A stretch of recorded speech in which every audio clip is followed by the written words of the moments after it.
Coming out of a mixed orientation marriage, welcome to the Priceless Podcast.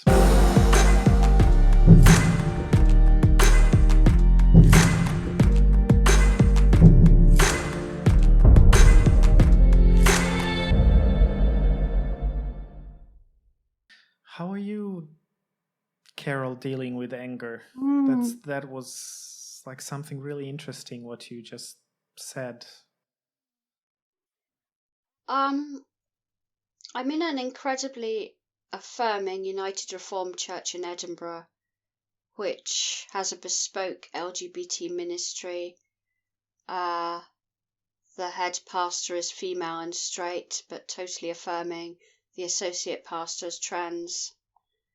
Most of the worship team are LGBT. So I feel relatively in a good place in the UK. It's a lot more affirming than the Danish denominations, and I expect certainly more accepting than the Croatian denominations.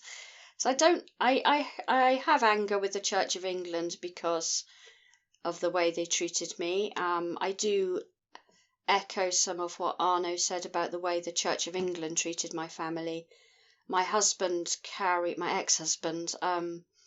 carries a great deal of anger for the way that the church threw him out as well on the basis of me behaving not entirely well, but also not doing anything outrageous either, just something that was blown out of all proportion. But he got tarnished with that as well. And then when we split up, the church was not supportive of him. Everyone was just kind of, what did you expect? It was on the cards. And he didn't get the support he needed. He even went to the GP, and the GP said, well, what did you expect? We went to see mediation solicitors, and the solicitor said to me, to be honest, it's not you that's got the problem. You've known you were like this, and you've constantly told him, and he's not accepted it. And I think he just felt very, very, very unsupported, and maybe that's why he didn't want to accept it, because maybe he sensed people just wouldn't support him. And some of that's being a guy, because men are not very good, in my experience, of opening up or putting an arm around each other. So he carried a lot of that by himself, and I was unwell and not able. And any attempts to support him backfired, because it looked like I wasn't able to do what you were able to do, Mihael. If I tried to support him in his distress, he would misread that. So it wasn't actually fruitful to do that. I tried, but it wasn't a good thing to do. It was making it worse. But he joined a organisation that supports straight spouses in mixed orientation marriages, and that gave him a lot of support.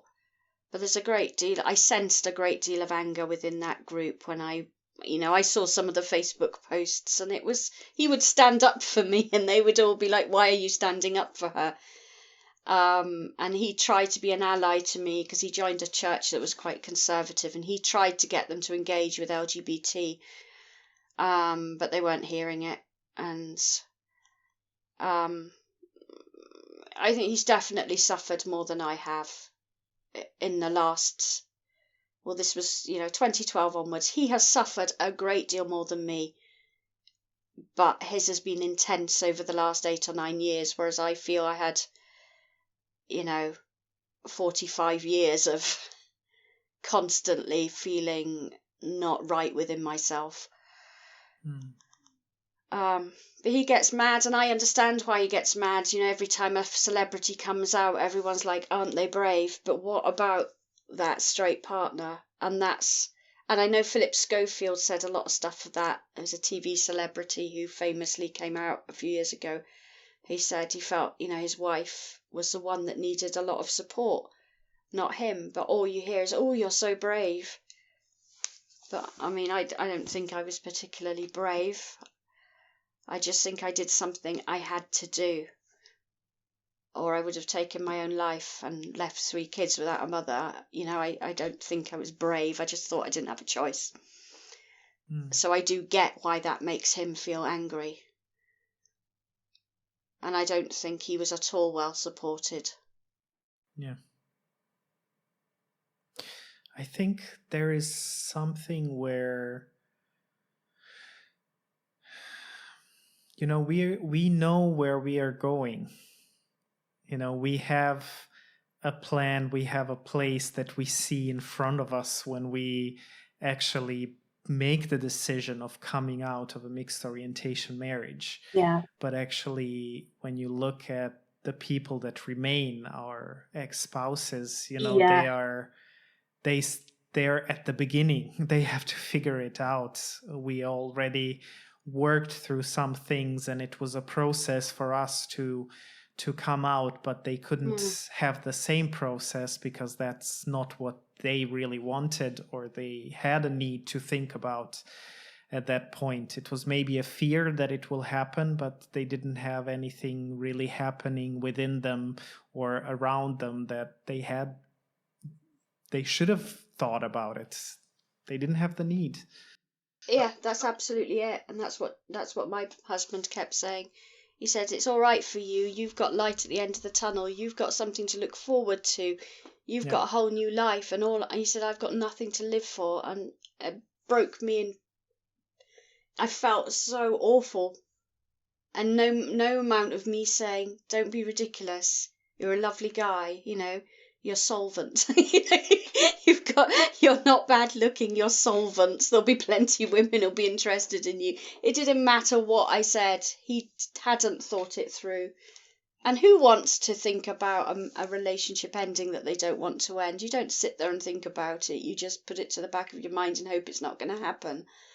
I don't you also think that sometimes the grieving process is different for us, that sometimes we grieve before the divorce because we're thinking so much about staying, not staying, everything else, and where sometimes our spouses are grieving after the divorce. So we have kind of, our timing is different emotionally in our reactions as well. Yeah. Yeah. So and I wouldn't play it down. I don't want to say like it was so easy for us. For me, it wasn't easy at all. At one hand, it was amazing. It was this feeling of freedom, of being free, of breathing. At the same time, I personally, my children are pretty young, 12 now. They're 12 and 8. At that point they were like 8 and 1.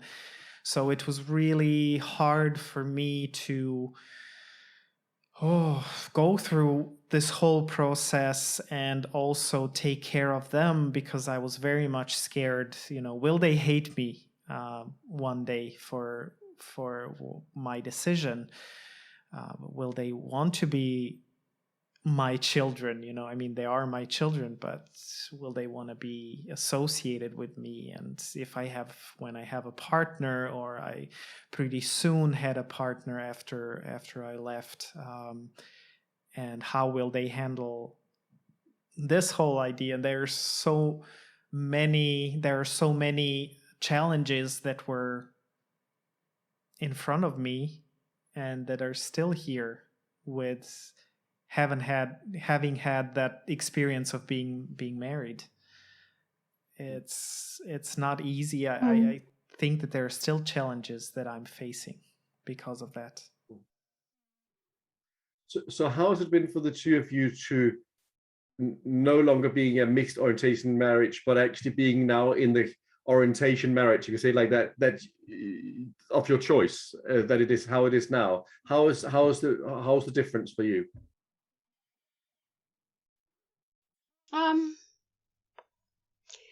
A friend of mine also left her husband and had a relationship with a woman, and I asked her at the time, what's it like, because she did that before me, and she said it's not better, it's just different. And I suppose in some ways I echo that. It's just different, You get over the initial stage of I'm with a woman, you kind of, that's really like exciting, but then you get beyond that and it's not about someone's gender anymore, it's about them, which is the healthy and right way to be. A bit old for waving flags and blowing whistles at pride events. I It's funny, I don't regret my marriage because we did many lovely things together, lovely holidays, lovely kids, the whole school thing and Christmas with the kids and all that. I wouldn't say I regret it, but I do think had I been better informed and supported, and had I not been in Britain under Margaret Thatcher in the late 80s, I would probably have made different choices. So I don't want to write any of it off, but I feel way more self-confident now. And I think that started before I met my current partner, just because I'm not leading a double life. I'm consonant as a person. What you see is what you get at all times. There's none of this, oh, what a witness, what a bad witness I was then, Did I flirt too much with that woman? It doesn't matter now because I'm not trying to create an impression. I'm not doing impression management the whole time. It's just Carol, the same Carol all the time. It does feel very liberating being with my current partner. I am happy, definitely. I'd say I'm happier, definitely. But it's the same challenges you have with any relationship, how to give each other enough personal space, what to pick a fight about and what to ignore, she leaves her shoes in the middle of the floor just like my ex-husband used to, and it's like, why do I always end up with someone that leaves their shoes in the middle of the floor? Why is it so difficult not to put your shoes to one side when no one's going to trip over them? But and those things are beyond gender, aren't they? So, it's really great, but I don't think it's great because I'm with a woman. I'm not, sure if it's so all about that or just that I'm with someone who it's a more balanced relationship. And the things I like doing that I can't do anymore because she's not interested in them, that's just part of the compromise of life. She doesn't like going to the pub, she doesn't like watching football, and those are things I like doing. But then there's other things I don't have to pretend I'm interested in or enjoy anymore. So, yeah. Yeah. For me, I have to say it is better.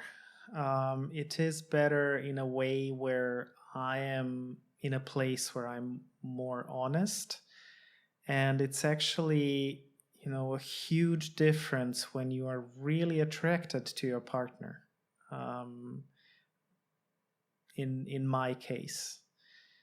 And I'm happy, that this attraction is an ongoing thing. And, when I said in the beginning that I was scared, what will happen after 2 years? Like, will I change my mind and realize I'm not gay, but something else? No, but I am gay, and I enjoy being with my partner, and it is different. Of course, there are things that are very much similar, as you, Carol, said. You just figure it's two human beings living together, making a life together, and there are things that kind of start to bother you. But also having both experiences, I think, helped me to realize, oh, this isn't important. Like, this is not important at all to get angry about or to fight about. It's like, it really doesn't, like who they say, like, the biggest fights in heterosexual marriage is how you use the toothpaste tube, where you press it, in the end or in the middle, and things like that. And that's really not important at all. Like it doesn't matter. Yeah, and it's great. I think that I agree with what you said. I also don't regret that I have been married to a woman before. It was hard, and it was experience that brought me to the place where I am and taught me so many things. And I think I learned through that how important it is to talk about things in any relationship.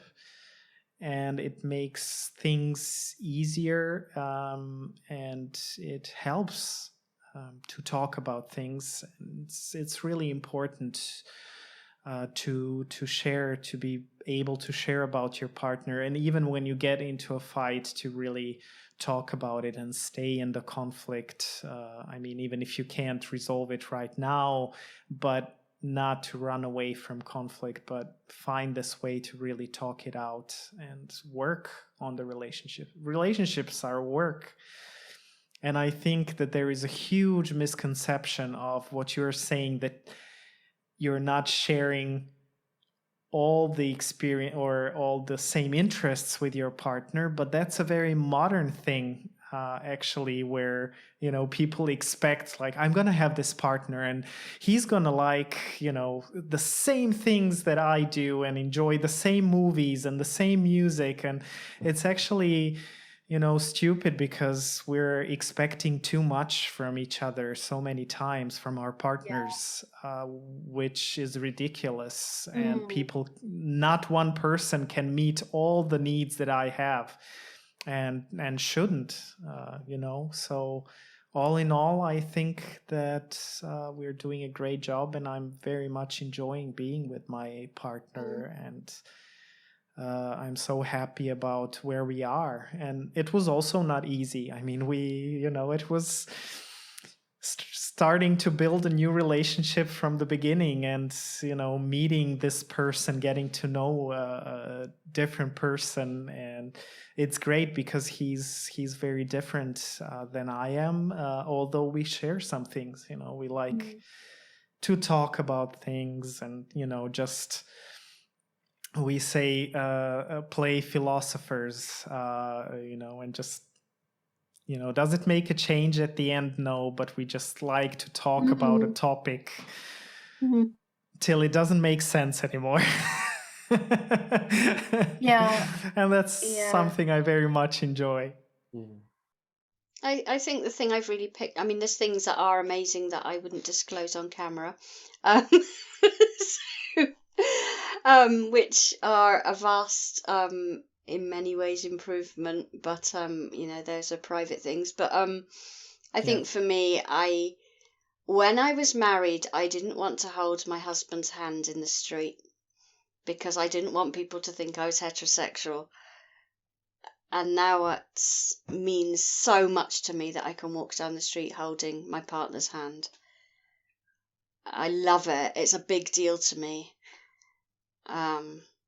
So I am happier, but I think it's less about happiness and more about just feeling, you know, at one, unified as a person. And that is better for your health. It's got to be better for your health. So. Yeah. So Arno, what's your situation? I mean, how do you feel about relationships and stuff like that now? It's probably quite difficult in Denmark. Yeah, well, I would love to have a partner. I don't have a partner. I'd love to have a partner. And you talked about the cap wedding. If you knew how many times in different ways I've planned my wedding, you know, and I thought, but I still need a guy there to walk with me. So I think for me, it's been more the whole thing of, I felt very ready to have a partner, but how to actually find a partner, being 56 years old, that also have at least some of the same interest. And because I still feel a calling to some of the church work and Christian work, it's also, you know, how do I find somebody who would at least at some level share some of that, so it's not that we have lived two very different worlds. I think in that area can definitely be very difficult if you're very far from each other in that area. So I really miss somebody, and the whole thing of how do you go on holiday when you are on your own? How do you plan Christmas when the kids are in other countries for Christmas, or some of those different things? So the whole thing of actually just doing an ordinary, boring things. What do you do Friday night when you're tired after work? What's your little tradition? Or I have a puppy here, and I thought I love these months with my little puppy, but I would love to share that experience with somebody else. So I think very much the everyday life experiences. I really miss having somebody to share that with. A lot, but I also think Christian-wise, because some of the few negative comments I've had about faith and of being gay has been very much, now you become very liberal, that's very bad, in many places you're so liberal, and I'm thinking, well, I would just love to be able to, maybe back to the whole role modeling thing, I'd love to just share my life with somebody else and just saying, just come and see. You've always been, we had people living with us when I was married. We had, church coming in and out of our home. We had our international students coming in and out of home. People have always been able just to be with us and walk with us and journey with us. And I really miss being able to also share my life with somebody else, and others could journey with us in some of the same way, but show that actually LGBT people, they also have that journey worth watching and following and being part of. So there's a lot of things I feel that I have to almost to defend now, where I thought, well, if I had a partner, I didn't have to defend it. It was just come and see. So I think there's both still the role modeling going on in my head, but definitely I'm also very much a people's person. So I so miss sharing my life with somebody. And some of my friends are teasing me saying, oh, you probably have too high standards, too high expectations. And I don't know if I have that, but I would say that, of course, after 30 years of marriage, that was 30 in many ways good years. I'm not looking for something that won't last a year or 2 years here or something else. Yeah. Now I like, because I've seen what is possible in a mixed orientation marriage for 30 years, how much, I don't know how much more, if that's the right expression, would I like to be one that I'm even more compatible with, love to share the next 30 years with, and see where that takes us. So I'm really missing that a lot, and hoping and praying and everything else for it to happen. And been to some of the dating apps and everything else, and nothing ever comes out of it. But I do think there's, for me, the whole issue of again, so I find somebody that I also agree with faith-wise as well. I think it's a challenge. Or sometimes it becomes too big an age difference, and some people can make that work, but it's not where I'm at. I would like to find somebody who's closer to my age than the 15, 20 years age difference that many LGBT experience and do very well, but that is just not where I am. So I would really like somebody closer to my age. Yeah, I'm constantly having to explain 80s music to my partner. Yes. She says, I love this song by Westlife, and I'm going, it's a cover version. Yes. Yeah. No, I just think it's Denmark, Arno. Could be. I think you need to be in You're Scotland. in the wrong country. Are there people in Scotland, kind of thing, yeah, not just sheep and mountains or something? No, there's lots of people, and you look like a very young gay man compared to lots of the gay men I know. Yeah. I'm thinking of different ways how to engage you into supporting this podcast and maybe other projects that Intero Center does. And some people say, be more adventurous.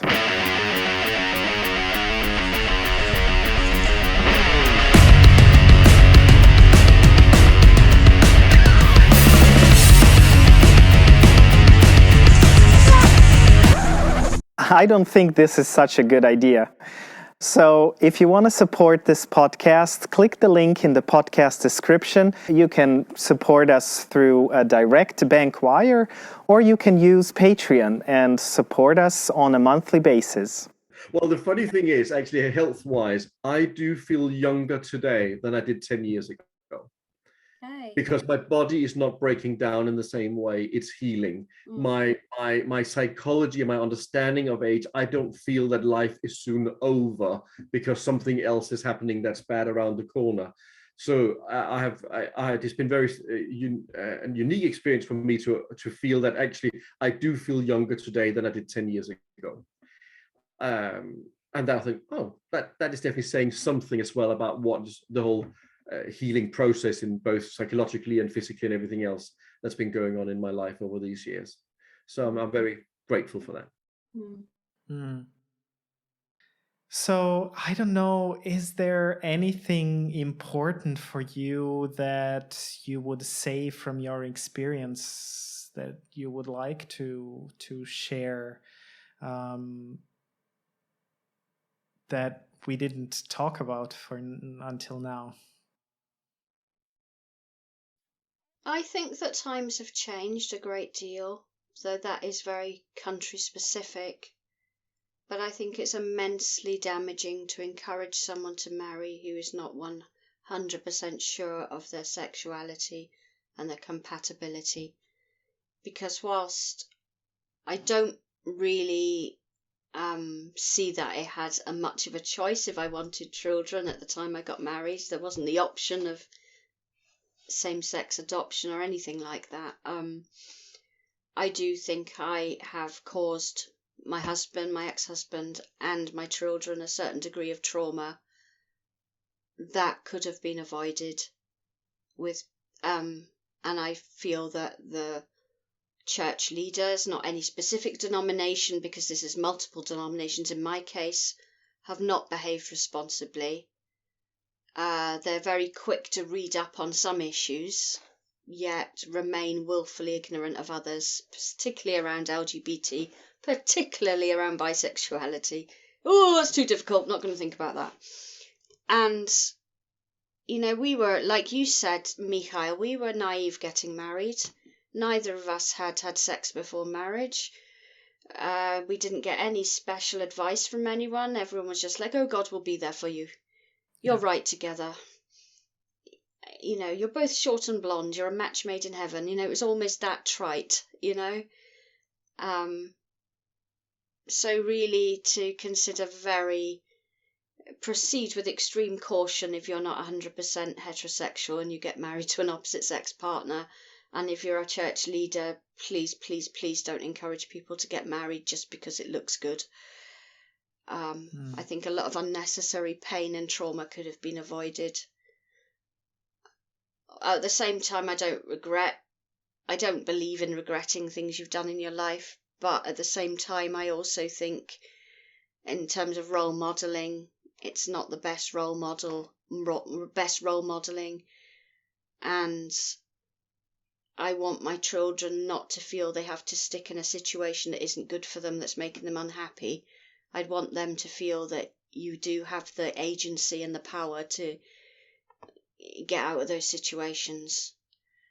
But I do think there's a lot of ignorance and a lot of pastoral irresponsibility around how we prepare people for marriage. Yeah.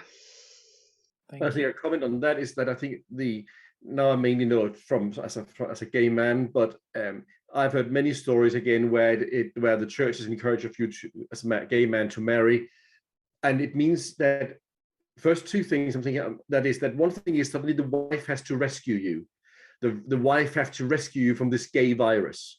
So and the second thing is, what kind of view is that on women, that a woman has to cope with being married to a man who is not really the right man for her? So what is it actually the church is also saying about their view on women? It's actually belittling women when they have this special role. You just have to kind of carry that yoke upon the shoulder, being married to this gay man, and you just have to rescue him. And if you are just good enough in bed, then he will be rescued or whatever. I actually think that the church have had also shown in some of those those kind of advice that actually has an awful view on women, not just an awful view on LGBT plus, but actually also very, very degrading view on women. That women shouldn't have sexual pleasure, that it should, yeah. So I think that is definitely another issue in the whole thing of also the trauma, Carol, that you were mentioning and everything that comes out of it. But I also think there is a foundational problematic view on women in many church settings. Mm. Yes. Yeah. Thank you. I think that that's very important, and I hope that someone will hear this message from the people, from the relevant people who are maybe giving this advice, because it's I think it's very dehumanizing for both parties to do that. Yeah, I also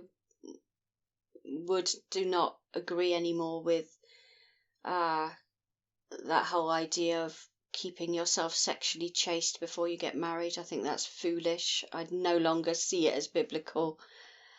Now I've had my fundamentalist glasses taken off, I can see that doesn't actually say that in the Bible.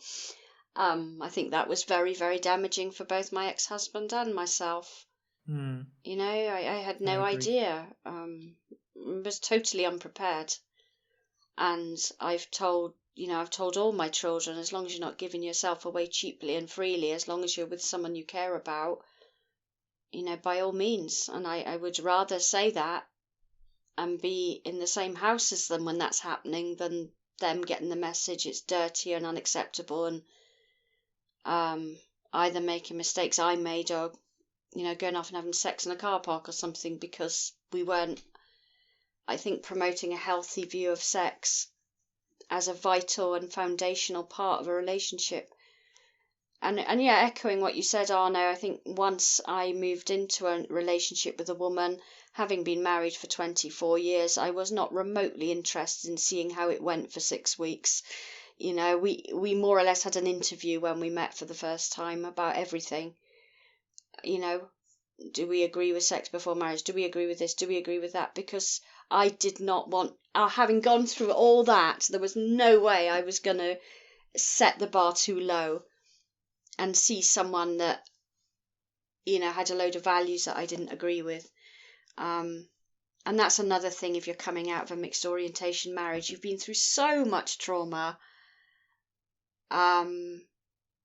It can be very hard to find someone who is going to match the needs you have. I'm just fortunate in the person I've met equally needs a lot of personal space. I mean, we don't live together at the moment, and we don't feel like we have to be living together the moment we get married either. And, you know, we're actually writing into our wedding vows, I promise to give you personal space, because, you know, it really means a lot to us. But so many people say to me the whole time, "What, you're not living together?" I'm like, no.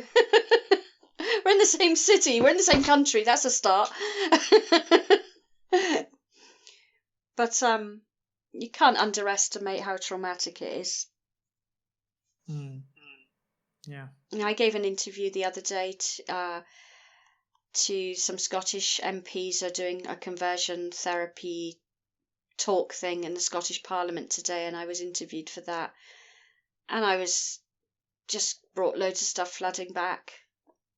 It's so deep-seated, the pain and the trauma. And I cover it over with humour a lot of the time, but I kind of coming out of that now. I think actually it's important to be honest and just say it's been a difficult life. Yeah. Oh, hearing that, what you just say, that brings up the anger. I think that there are not specific people that I'm angry with. I'm just angry with the whole system of religion that is so much God-oriented, when on the other hand, I see that religions are so often portraying God of being human oriented, you know, especially Christianity. You know, Christians believe that he loved us so much that, you know, he sacrificed his own son. But then at the end, when you get to the people and to the religious institutions, people are not important. Their stories, their experiences, nothing is important. Like, nobody's really listening to how the people feel. And that's something I really want to encourage the institutions. Just stop for a second, just press pause on whatever you are believing and start listening to people. And if you don't know, just say that you don't know. I just wish sometimes that the church would say, okay, we don't know, so let's just go with that. We're just trying to do our best. That doesn't mean that we're going to be perfect, but this whole pretending of being so holy and perfect and this kind of self-righteousness, that's something that makes me really angry, that is kind of being taught and just going from generation to generation. But I do have hope with the generations nowadays that they will change things and see things differently, because that's something I see here in Croatia, that some young people are thinking differently. Yeah, I'm looking at the time, and of course, we already decided to make this a 2-part podcast if it's gonna go for a longer time. So at the end, I just want to maybe take us a few moments and think about the people who maybe are still in a mixed orientation marriage, as much as it might be not so much present maybe in the West, in your parts of the world, and maybe doesn't happen anymore, but it probably does. But I'm thinking of all the people in more conservative countries that are still in mixed orientation marriages, or are actually maybe thinking about going into a mixed orientation marriage, and they're not sure about their sexuality. So maybe if we could share a few thoughts about them, like what message would you give them? Well, I think it's still going on in our countries too. I'm definitely in contact with people both in Denmark and in the UK and others where there are mixed orientation marriages. Especially when you're part of the evangelical wing of the church, I think that is still very common. Probably more people around my age than the younger people, but definitely I'm in contact with them, and the whole thing of debating with them about, should they stay, should they go? They're thinking, where are they identity wise? Where are they in what is God saying to them? What's their body saying to them? And I'm very much on a journey with different people like that. So I do see it a lot. I think the important thing for me is, how do I not superimpose my experiences on other people? That because I decided to divorce and I decided certain things, that therefore everybody else in a mixed orientation marriage just have to do the same as me. Do I think that's probably the best thing? Yes, I do. But but at the same time, how do I not play the role of the Holy Spirit in their lives, but actually that they themselves, together with God or their spouse, find the journey that they are on, because each journey is unique.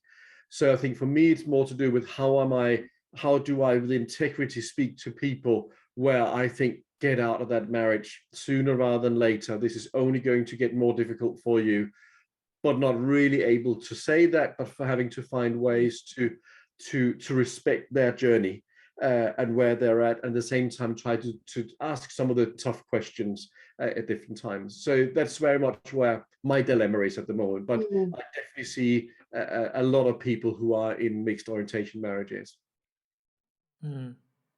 Yeah, I know a fair few in the UK and in the States. I know some people that are really making it work. On the whole, I would advise against it. Most people I know who've come to me saying this is the situation I'm in, it hasn't worked. But yes, you can't superimpose your experiences on them. You can always tell your own story. No one can quibble with your story. So I just tell people my story. And I certainly know one woman in the UK who, having talked to me, left her husband. And I felt a bit guilty, but she said, no, it was just everything you said was totally how I was feeling. But there weren't children involved. But I think it's very unwise to get married. If you've got any doubts whatsoever, whatever your sexual orientation is, don't get married because everyone else is, or because you want a house, or because you want, everything that goes with it. Because you won't care about those things when you're in pain. I don't give a monkey's about my 4-bedroom house and my new Ford car when I was going through a divorce. I'm in a rented property with a crappy old car now, but I don't think, oh, I wish I still had my house and my nice new Ford car.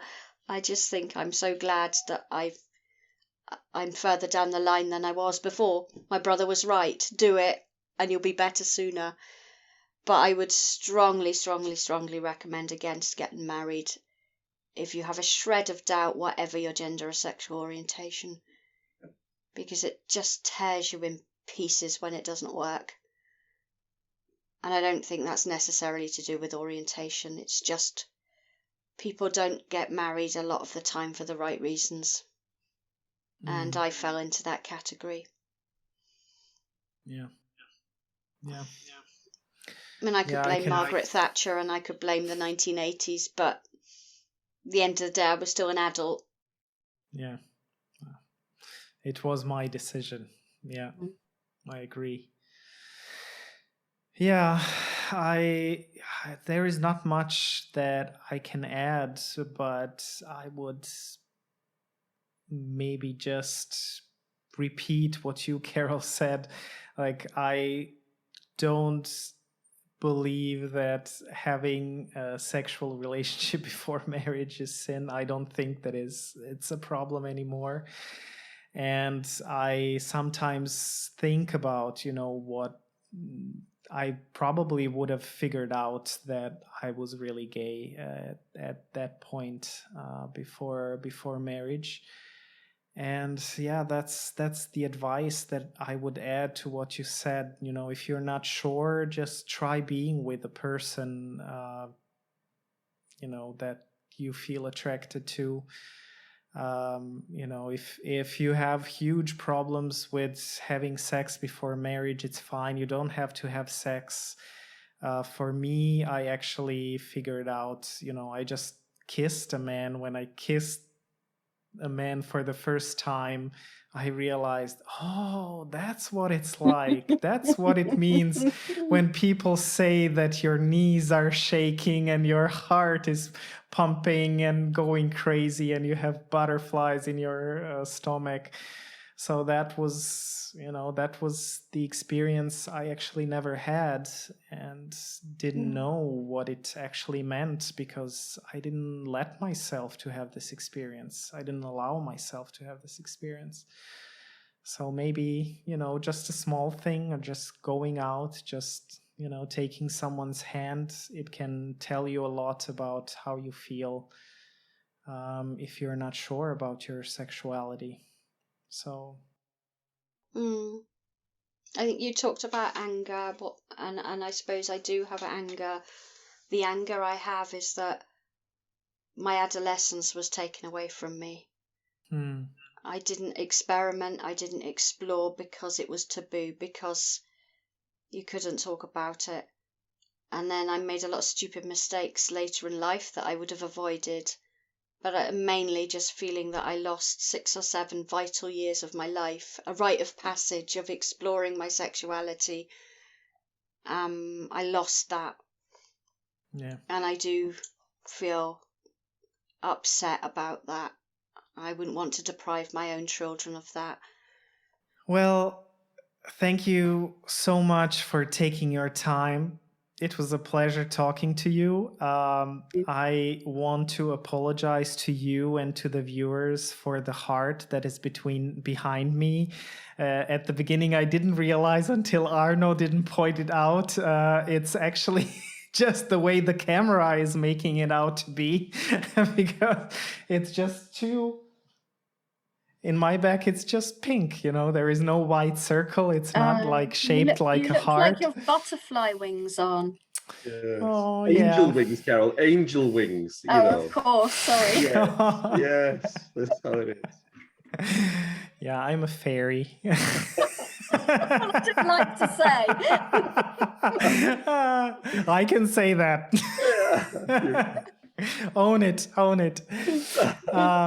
Yeah, well, I enjoyed talking to you. It was great hearing about your experiences and just, experiencing so much connection and, shared pain and questions and fears and broken bodies and healed bodies and everything that you shared and that I shared. It was such a pleasure. So thank you so much for being vulnerable. No, thank you. Thank you. Thank you for the invitation and a great evening. Yeah, really good. Thank you. Yes, you're very welcome. I want to ask you if you have any good links for people if they want to read up some things, some books, some, if there are some online things, groups or anything that where people can join, to share them with me so I can put them in the podcast description. So if you're watching this or listening to it, just look below in the podcast description and find the links that I will put there, and maybe do some research for yourself, or maybe even contact some groups, people, or anyone, or you can even send an email to this podcast. Just send an email to thepricelesspodcast@gmail.com. And you can direct a question to any of us, I believe. Are you okay if someone has a question or a cry for help? And I can redirect your questions to Arno and Carol, or you can ask me and I will also answer your question. So thank you for being with us today and listening to our stories. I hope this was inspiring, helpful, informative, or whatever you need for yourself. So see you soon for the next podcast. Until then, bye everyone.